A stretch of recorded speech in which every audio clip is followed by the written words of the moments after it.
What did the Quran say about the universe? Muhammad lived in the desert. Maybe they did not know that there are oceans on earth, so how far they were knowing about the universe? Maybe one of them knew what deserved the Nobel Prize after 14th century. In 2011, 3 scientists, Brain Schulmet, Saul Perlmutter, Adam Rice, were awarded the Nobel Prize. They studied tens of supernovas, stellar explosions, and they found out that the rate of the universal expansion is increasing. The committee confirms that this discovery was surprising to everybody, even the winners of the prize. But Quran says it wasn't a surprise for actually everyone. وَالسَّمَاءَ بَنَيْنَاهَا بِأَيْدٍ وَإِنَّا لَمُوسِعُونَ. Thus, the Quran has been the first book since 14 centuries ago to point to the expansion of the universe. Quran said in the chapter of An'am, "And whomsoever it's Allah will to guide, He expandeth his bosom unto the Islam, and whomsoever it is his will to send astray, He maketh his bosom suffocated and narrow, as if he was uplifted in heaven. Thus Allah layeth ignominy upon those who believe not." The science confirmed that if someone ascends in the sky, he will feel suffocation because of lack of oxygen. For how can an illiterate person declare facts that are so deeply scientific when no human being at this age was able to talk about these facts without making any mistakes during this declaration? I'm not looking for Islam. I'm looking for the truth. Whenever, whatever, and wherever it is, I just want a proof. Second, the miraculous scientific aspect of the Quran. There are some discoveries that were discovered lately in the 20th and the 21st century that made us understand some verses from the Quran that we couldn't fully understand before. And these are what many Muslims like to call the scientific miracles of the Quran. Many of them are really awesome. When people contemplate upon them, it's amazing, and it cannot be the word of a human being. The Holy Quran is different from the divine books. It's different from all other religious books because it's filled with universal connotations. The scientific miracle of the Holy Quran that it shows the detailed and accurate scientific reporting of the human body from the start of its conception in the womb, as well as other anatomy issues showing the developmental stages of man and his original creation. The Holy Quran has shown the detailed differential stages of the embryo using accurately minute and descriptive terms that totally comply with the actual developmental stages of the embryo.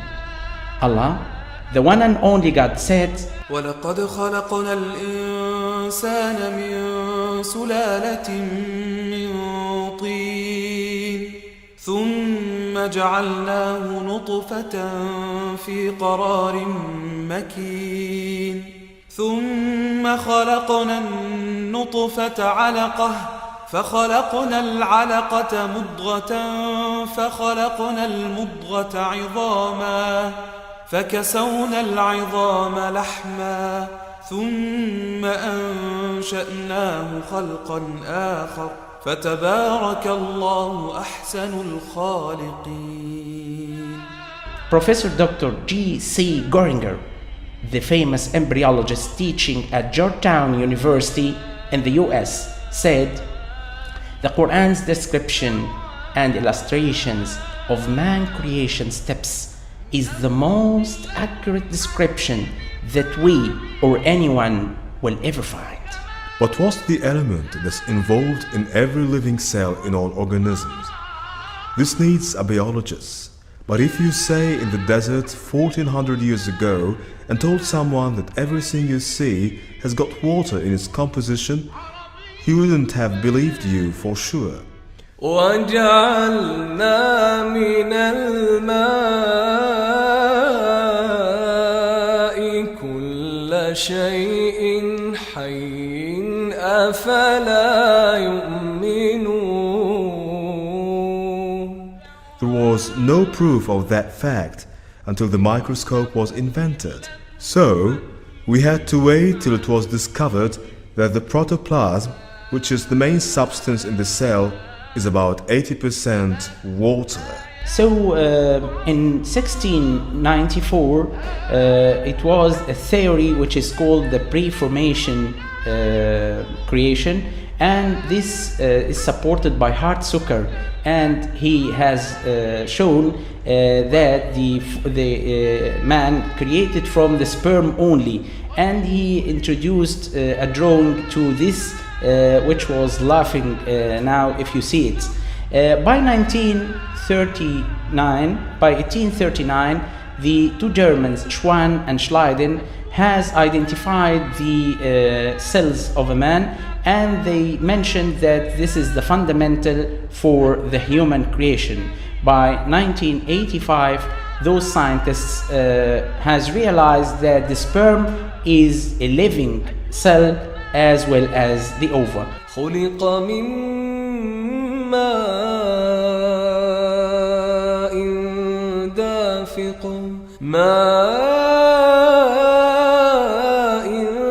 دافق يخرج من بين الصلب والترائب. In the past decade, the scientific community recognized the test of falsification theory, which was presented by the Quran. If you claim this book is untruthful, do so to prove it. Write verses like this. Try to falsify its facts. For 14 centuries, no one could do it, which proves it's a true book.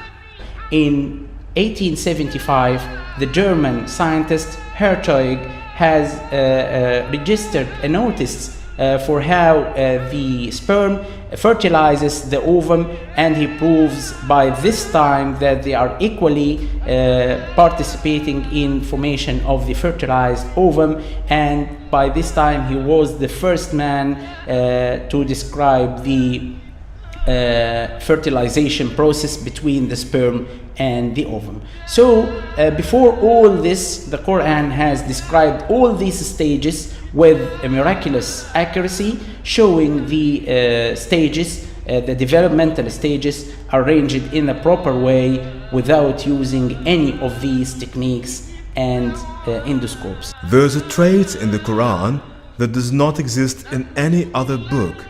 When the Quran mentions certain information, it would say to the reader, there is not any manuscript that says, you didn't know it before, neither you nor your people. The polytheists of Mecca, who were in a fierce animosity with Islam, did not disclaim this information, saying that they are not new, or that they knew from where Muhammad brought this, or they already know it. They could never challenge the information because they were really new to them. Professor Dr. Maurice Bucaille, the famous French surgeon, said, the full match between the Quran and modern science totally refutes and disapproves the assumptions made by those who claim and perceive that the Quran is the words of Muhammad sallallahu alayhi wasallam. So these arrangements, this is very comprehensive expressions from Quran assure that these are the words of Allah, not sure words of any human being, including Prophet Muhammad sallallahu alaihi wasallam. When the Quran talks about the organisms, it shows extreme accuracy of expression. In Arabic, the verb changes according to gender. So the Quran uses the term that expresses the bees that build the bee cells are females. How did Muhammad know that? Also, When Quran talks about the ants, he said that حتى إذا أتوا على واد النمل قالت نملة يا أيها النمل ادخلوا مساكنكم لا يحطمنكم سليمان وجنوده وهم لا يشعرون. he said it's a female ant, and he proved that the ants have a female queen. Then Quran said that the ant talked to the other ants. This was a science fiction at that time. But that's exactly what Professor Robert Heitling discovered in the 90s. And after 6 years from studying that the insects are really talking with actual voice, after a few words there is another hint that the Quran used the term crack, not any other verbs. And now we know the ants have external solid skeleton that is actually cracked under pressure. How did Muhammad know these accurate facts? Not only Professor Dr. Maurice Bucaille, the famous French surgeon, but also Professor Dr. Charles Baltimore, Professor of Neurosurgery at Cornell University in the United States, who said, after he knew of the verse 56 in Surah An-Nisa in Quran, where Almighty says, as often as their skins are roasted through, fully burnt, we shall change them for fresh skins that they may taste the penalty. After his acknowledgement of this verse, he thought and then said that the function of pain sensitivity and how it happens was something we needed to study for decades, and the Holy Quran said it in just one statement. So, what we will display next, if Allah wills, are some of the scientific facts mentioned in the Quran, or as I would like to call it always, the nectar of science that's potentially latent in the Holy Quran. It's beyond geniality. All of these miracles, all of those facts, legislation, philosophy, astronomy, biology, without one mistake, without any one little mistake, it can never be a human feature. Una de las cosas que más sorprende a los lectores occidentales del Sagrado Corán es que después de leer con detenimiento algunos de sus capítulos, encuentran que no es lo que esperaban y que mucho de lo que habían leído sobre él desaparece al leer unas cuantas páginas, por lo que pasa de ser un libro antiguo del desierto a un libro que responde a las preguntas actuales del hombre y se parece más a un mar de conocimiento que a otro libro más para apilar en nuestras bibliotecas. Cada verso del libro de Dios contiene conocimiento que puede ser percibido por los humanos al desarrollar las ciencias y desvelar los secretos del universo y la creación entera. If this book is not a revelation, then it's a deception. If it's a deception, what's deceitful about it? Certainly, if the skeptics insist on their claims that the Quran is a deception, then they have to bring in evidence to support their claim. Otherwise, you would never have the right to do this.